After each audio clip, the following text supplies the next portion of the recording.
आमिर खान से मुलाकात हुई हज पे इस दफा, अल्लाह उसको जज़ाए खैर दे, अपनी माँ को हज कराने आया हुआ था।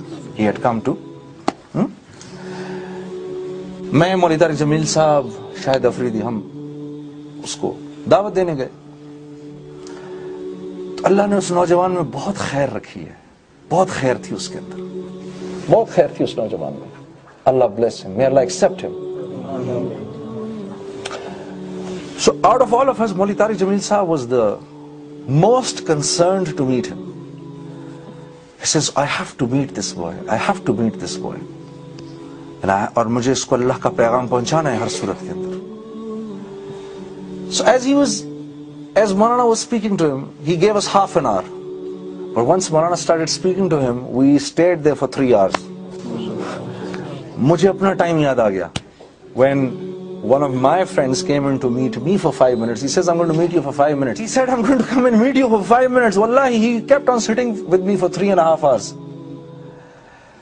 So after the first meeting, he says, I have to meet you people again. Then the second meeting, first meeting we had in Mecca, the second meeting we had in Medina.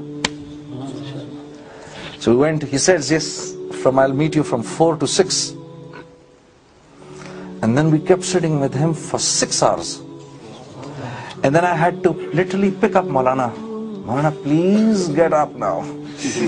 Please, I know, it's like you lost love between Maulvi Tariq Jameel Sahab and Amir Khan. I literally had to pick him up. But he was not letting Maulana leave. He was not letting us go. And I thought to myself, how much khair is there in every Muslim's heart? Haji? Later on, why I'm narrating you Amir's Karguzari is because later on I asked Maulana, I said, Maulana, we were sitting with him for 3 hours over there, and we sat with him for 6 hours over here. कोई इस्लाम की बात नहीं सुनी अभी हमने उसके मुंह से। तो मौलाना ने कहा, अभी इस्लाम उसके अंदर घुसने तो दो, पहले इस्लाम घुसे तो सही उसके अंदर। तो जब मौलाना ने ये बात कही,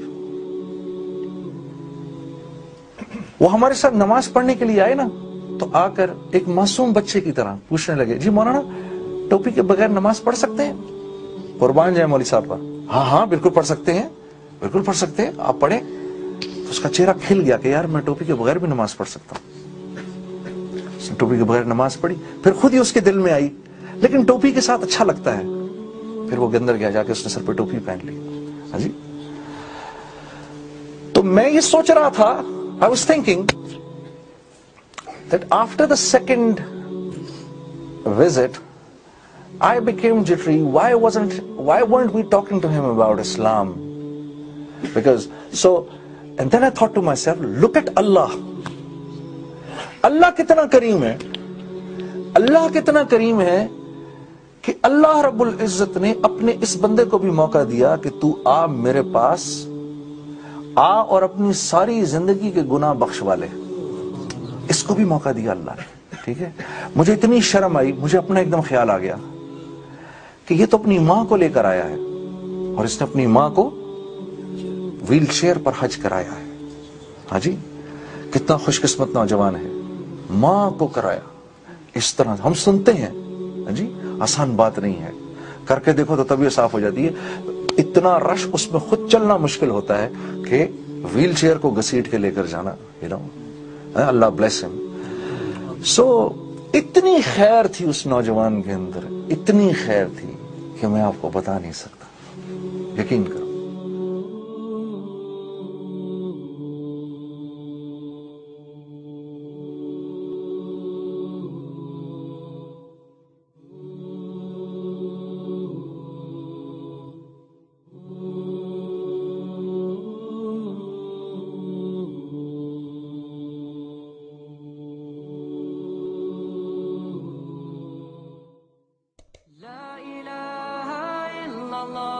मुहम्मदुन रसूलुल्लाह अलैहि सलातुल्लाह व आलिहि